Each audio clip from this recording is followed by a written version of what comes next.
It's a week since two earthquakes devastated parts of Turkey and Syria, in which so far more than 33,000 people have died. The United Nations says that figure could double. Remarkably, though, survivors are still being pulled from the rubble. United Nations aid vehicles have now begun arriving in Syria, but the head of the UN's relief mission says many people have a right to feel abandoned.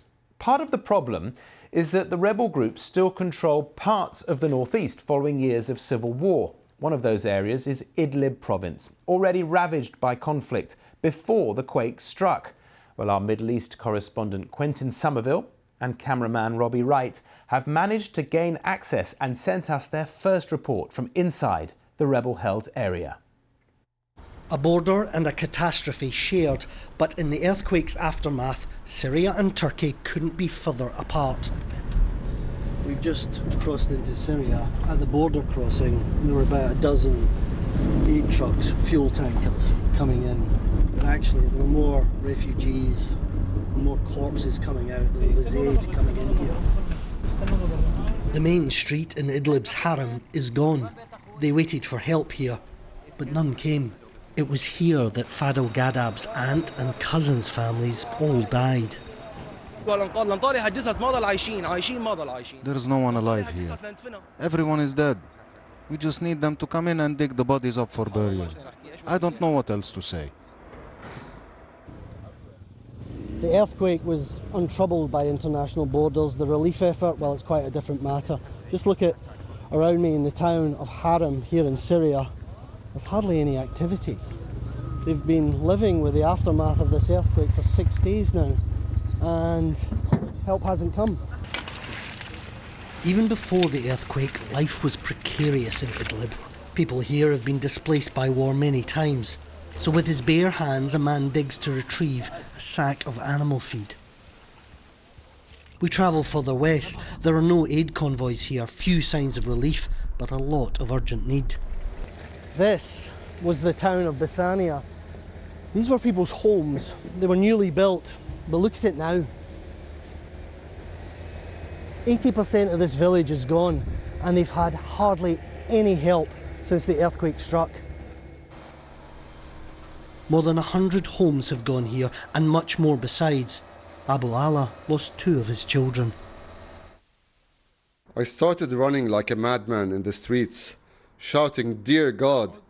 It was then that I saw my wife and 7-year-old daughter alive. I kept on running in the streets until I saw them. She told me my children were gone.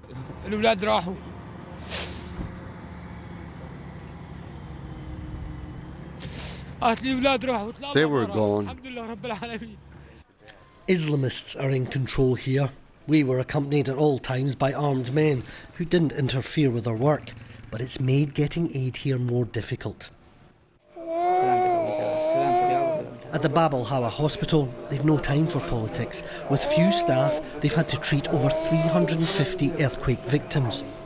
There is not enough medical staff to help people in normal situation without any catastrophe, without any earthquake, without any bombs, without any war. There's not enough medical staff. Down the hallway lies Mohammed Gayath, just 3 months old. His parents were killed by the earthquake. He was found in the street by a neighbour. Mohammed is all alone, and Syria too again feels forsaken, disregarded by the world, in another hour of need. Quentin Somerville, BBC News, Idlib. Well, as we've been hearing, incredibly, people are still being pulled alive from the rubble. Tom Bateman has been to Antakya city in Turkey's Hatay province to see how rescuers are continuing their work around the clock to find survivors. He's been under this rubble for 6.5 days. Carried through here, the most incredible scenes. We saw the crowd here just explode with joy. Now watching a man still alive, pulled from this rubble. This is an extraordinary moment. As they're lifting him, these rescue workers lifting him.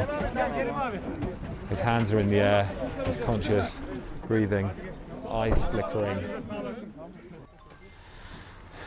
Well, this has been an extraordinary hour or so since we ran to here following some rescue workers. It was clearly something had been found. They could see somebody's legs. He was alive. And we've just seen one of the rescuers come out here. He was in tears and extremely distressed. So we've seen a generator being taken in, some cutting gear that needs power, buckets as well to dig away the earth. And somebody's shown me a picture where we can see the legs of this man. He seems to be trapped from his upper body. Extraordinary celebration as he was moved out across here. His own father was here in the crowd. Did you ever think this would happen? How do you feel? Bir hafta sonra. İsmi Bir hafta sonra ne hissediyorsun? Bir hafta sonra. Ben ama kalbim çok rahattı. Ben her söylüyordum, yaşıyor diyordum, ben yaşıyorum. Ben biliyorum.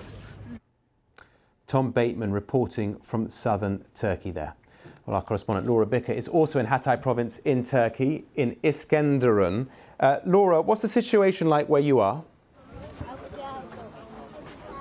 Well, at the moment we have a large number of families desperately seeking accommodation. They are here in a camp full of around 3,000 tents. This morning there's a large line because you can see that blankets and heaters have arrived. That is one of the urgent needs because overnight the temperatures are around -7, -9. We're seeing frost forming on the outside of these tents. Over the last week we're hearing from families that the immediate efforts were towards search and rescue to find anyone living in the rubble. Many people here have told me they know their families are still under there, that they would dig with their own bare hands if they could, but they are now losing hope of finding any more survivors. So now here the efforts are about concentrating on those who have managed to live through this earthquake, and many of them include young children. One of the things that I met, one of the families I met yesterday, it was a Syrian family who came here. They'd managed to set up a new home, they had managed to set up a new life, and of course the earthquake hit and they've lost their home and they've lost everything once again, and that's many cases like that in this area. Now, according to the Turkish government, there are around 1 million people urgently needing shelter. According to the United Nations, over the border in Syria, there are around 5 million in need of urgent shelter. So many of the things they need are the basic necessities. Just indulge me for a minute because we've been keeping back the children because they are desperate to come and say, oh, come on. Right, wave to the people of BBC World. One of the things I am hearing is that they do need things for the children, toys, games, but they are practicing their English. They're practicing in English, so say hello. Hello. So many children in this camp, many families, and I think so the urgent need now is to keep them warm, keep them safe and keep them healthy. Well, Laura, I can see that you're bringing a smile to their face, but I mean, what a week that all these children have had. From what you're seeing and from the chats that you're having with the children around you, do you feel that enough aid is getting through to them and enough emotional support as well? I think some of the things that I'm hearing is some aid is getting through. I mean, you can see behind me the lines. For some people, they're saying not enough is getting through. When I was speaking to some of the people looking after the children here, they do need things like games, like toys. They do need writing materials. They've lost everything. There's some clothes getting through, but over the last week, because so many of the efforts have been involved in the infrastructure and in saving people, I think now the efforts are concentrating on getting aid to those who are here. And it is getting through, but it is perhaps slow in places. This is Yusuf. Yusuf wants to be a reporter, don't you? Yes. Yeah, he wants to be a reporter. He's been practicing all sorts of things, but then as soon as we get him on camera, he goes shy. But many of them, it's things like he wants to play football. Laura, can you ask so Yusuf it's going to be those basic necessities as we go forward. Laura, do ask Yusuf what his message to the world is and how he would describe the scene there.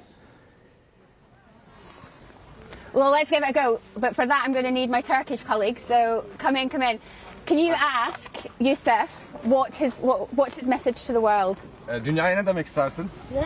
Dünyaya ne demek istersin bizi izleyenlere?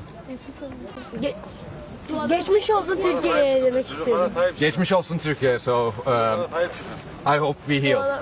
I hope we heal. Turkey heals. Yeah. I hope Turkey heals. All right, Yusuf, well said. Laura, thank you very much for your reporting there live from Turkey.